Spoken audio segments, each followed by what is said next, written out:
چائے کہانی کی رمضان سیریز کے ساتھ آپ کا سعود آپ کی خدمت میں حاضر۔ سیرت خاتم الانبیاء حضرت محمد مصطفیٰ صلی اللہ علیہ وآلہ وسلم، چیپٹر 18، پانچواں آدمی۔ حضرت ابو ذر غفاری رضی اللہ تعالیٰ عنہ اپنے اسلام لانے کا واقعہ بیان کرتے ہوئے فرماتے ہیں، حضرت صلی اللہ علیہ وآلہ وسلم پر وحی آنے سے بھی 3 سال پہلے سے میں اللہ تعالیٰ کے لیے نماز پڑھا کرتا تھا، اور جس طرف اللہ تعالیٰ میرا رخ کر دیتے میں اسی طرف چل پڑتا تھا۔ اسی زمانہ میں ہمیں معلوم ہوا کہ مکہ معظمہ میں ایک شخص ظاہر ہوا ہے، اس کا دعویٰ ہے کہ وہ نبی ہے۔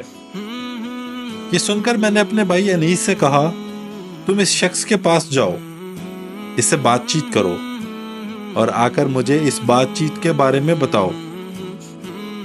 چنانچہ انیس نے نبی کریم صلی اللہ علیہ وآلہ وسلم سے ملاقات کی۔ جب وہ واپس آئے تو میں نے ان سے آپ صلی اللہ علیہ وآلہ وسلم کے بارے میں پوچھا۔ انہوں نے بتایا، اللہ کی قسم میں ایک ایسے شخص کے پاس سے آ رہا ہوں جو اچھائیوں کا حکم دیتا ہے اور برائیوں سے روکتا ہے، اور ایک روایت میں ہے کہ میں نے تمہیں اس شخص کے دین پر پایا ہے۔ اس کا دعویٰ ہے کہ اسے اللہ نے رسول بنا کر بھیجا ہے۔ میں نے اس شخص کو دیکھا کہ وہ نیکی اور بلند اخلاق کی تعلیم دیتا ہے۔ میں نے پوچھا، لوگ اس کے بارے میں کیا کہتے ہیں؟ انیس نے بتایا، لوگ اس کے بارے میں کہتے ہیں کہ یہ کاہن اور جادوگر ہے، مگر اللہ کی قسم وہ شخص سچا ہے اور وہ لوگ جھوٹے ہیں۔ یہ تمام باتیں سن کر میں نے کہا، بس کافی ہے، میں خود جا کر ان سے ملتا ہوں۔ انیس نے فوراً کہا، ضرور جا کر ملو، مگر مکہ والوں سے بچ کر رہنا۔ چنانچہ میں نے اپنے موزے پہنے، لاٹھی ہاتھ میں لی اور روانہ ہو گیا۔ جب میں مکہ پہنچا تو میں نے لوگوں کے سامنے ایسا ظاہر کیا جیسے میں اس شخص کو جانتا ہی نہیں اور اس کے بارے میں پوچھنا بھی پسند نہیں کرتا۔ میں 1 ماہ تک مسجد حرم میں ٹھہرا رہا۔ میرے پاس سوائے زمزم کے کھانے کو کچھ نہیں تھا۔ اس کے باوجود زمزم کی برکت سے موٹا ہو گیا۔ میرے پیٹ کی سلوٹیں ختم ہو گئیں۔ مجھے بھوک کا بالکل احساس نہیں ہوتا تھا۔ ایک رات جب حرم میں کوئی طواف کرنے والا نہیں تھا، اللہ کے رسول ایک ساتھی حضرت ابو بکر صدیق رضی اللہ تعالیٰ عنہ کے ساتھ وہاں آئے اور بیت اللہ کا طواف کرنے لگے۔ اس کے بعد آپ نے اور آپ کے ساتھی نے نماز پڑھی۔ جب آپ نماز سے فارغ ہو گئے تو میں آپ کے نزدیک چلا گیا اور بولا، السلام علیکم یا رسول اللہ، میں گواہی دیتا ہوں کہ اللہ تعالیٰ کے سوا کوئی عبادت کے لائق نہیں، اور یہ کہ محمد صلی اللہ علیہ وآلہ وسلم اللہ کے رسول ہیں۔ میں نے محسوس کیا حضور نبی کریم صلی اللہ علیہ وآلہ وسلم کے چہرے پر خوشی کے آثار نمودار ہو گئے۔ پھر آپ نے مجھ سے پوچھا، تم کون ہو؟ میں نے جواب میں کہا، جی میں غفار قبیلے کا ہوں۔ آپ نے پوچھا، یہاں کب سے آئے ہوئے ہو؟ میں نے عرض کیا، 30 دن اور 30 راتوں سے یہاں ہوں۔ آپ صلی اللہ علیہ وآلہ وسلم نے پوچھا، تمہیں کھانا کون کھلاتا ہے؟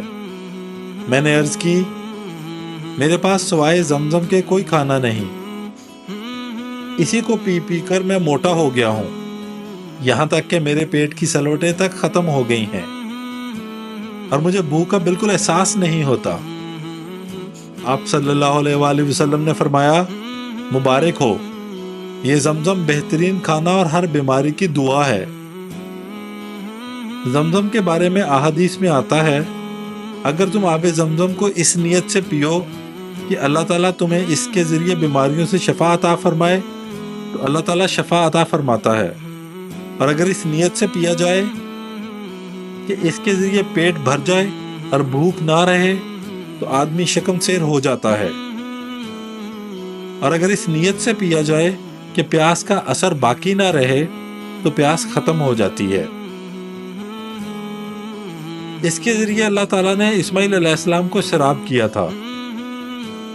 ایک حدیث میں آتا ہے کہ جی بھر کر زمزم کا پانی پینا اپنے آپ کو نفاق سے دور کرنا ہے، اور ایک حدیث میں ہے کہ ہم میں اور منافقوں میں یہ فرق ہے کہ وہ لوگ زمزم سے سیراب بھی حاصل نہیں کرتے۔ ہاں، تو بات ہو رہی تھی حضرت ابو ذر غفاری رضی اللہ تعالیٰ عنہ کی۔ کہا جاتا ہے ابو ذر غفاری اسلام میں پہلے آدمی ہیں جنہوں نے آپ صلی اللہ علیہ وآلہ وسلم کو اسلامی اسلام کے الفاظ کے مطابق سلام کیا۔ ان سے پہلے کسی نے آپ صلی اللہ علیہ وآلہ وسلم کو ان الفاظ میں سلام نہیں کیا تھا۔ اب ابو ذر رضی اللہ تعالیٰ عنہ نے آپ صلی اللہ علیہ وآلہ وسلم سے اس بات پر بیعت کی کہ اللہ تعالیٰ کے معاملے میں وہ کسی ملامت کرنے والے کی ملامت سے نہیں گھبرائیں گے، اور یہ کہ ہمیشہ حق اور سچ کی بات کہیں گے، چاہے حق سننے والے کے لیے کتنا ہی کڑوا کیوں نہ ہو۔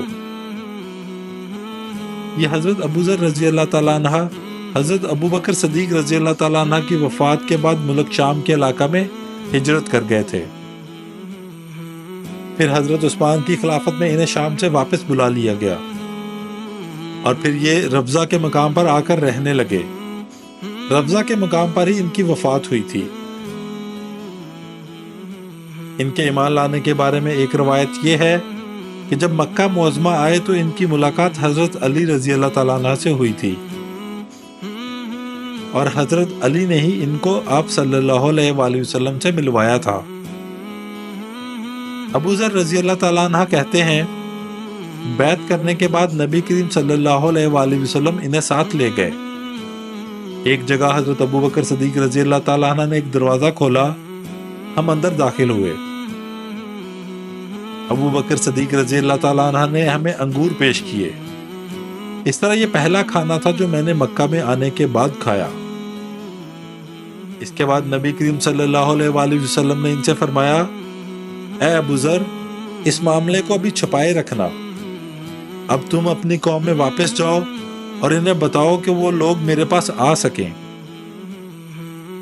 پھر جب تمہیں معلوم ہو کہ ہم نے خود اپنے معاملہ کا کھلم کھلا اعلان کر دیا ہے تو اس وقت تم ہمارے پاس آ جانا۔ آپ صلی اللہ علیہ وآلہ وسلم کی بات سن کر حضرت ابو ذر غفاری رضی اللہ تعالیٰ عنہ بولے، قسم ہے اس ذات کی جس نے آپ کو سچائی دے کر بھیجا، میں ان لوگوں کے درمیان کھڑا ہو کر پکار کر اعلان کروں گا۔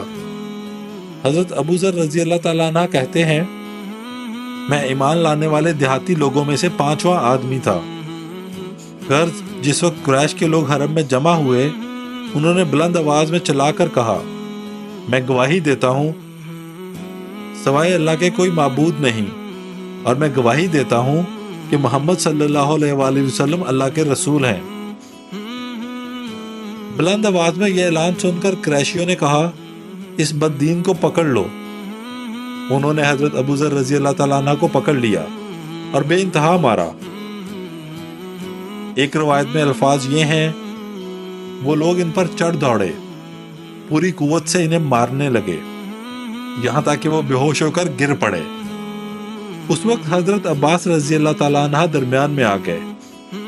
وہ ان پر جھک گئے اور قریشیوں سے کہا، تمہارا برا ہو، کیا تمہیں معلوم نہیں یہ شخص قبیلہ غفار سے ہے؟ ان کا علاقہ تمہاری تجارت کا راستہ ہے۔ ان کے کہنے کا مطلب یہ تھا کہ قبیلہ غفار کے لوگ تمہارا راستہ بند کر دیں گے۔ اس پر ان لوگوں نے انہیں چھوڑ دیا۔ ابو ذر رضی اللہ تعالیٰ عنہ فرماتے ہیں، اس کے بعد میں زمزم کے کنویں کے پاس آیا، اپنے بدن سے خون دھویا۔ اگلے دن میں نے پھر اعلان کیا، میں گواہی دیتا ہوں اللہ کے سوا کوئی عبادت کے لائق نہیں، اور محمد صلی اللہ علیہ وآلہ وسلم اللہ کے رسول ہیں۔ انہوں نے پھر مجھے مارا۔ اس روز بھی حضرت عباس ہی نے مجھے ان سے چھڑایا۔ پھر میں وہاں سے واپس ہوا اور اپنے بھائی انیس کے پاس آیا۔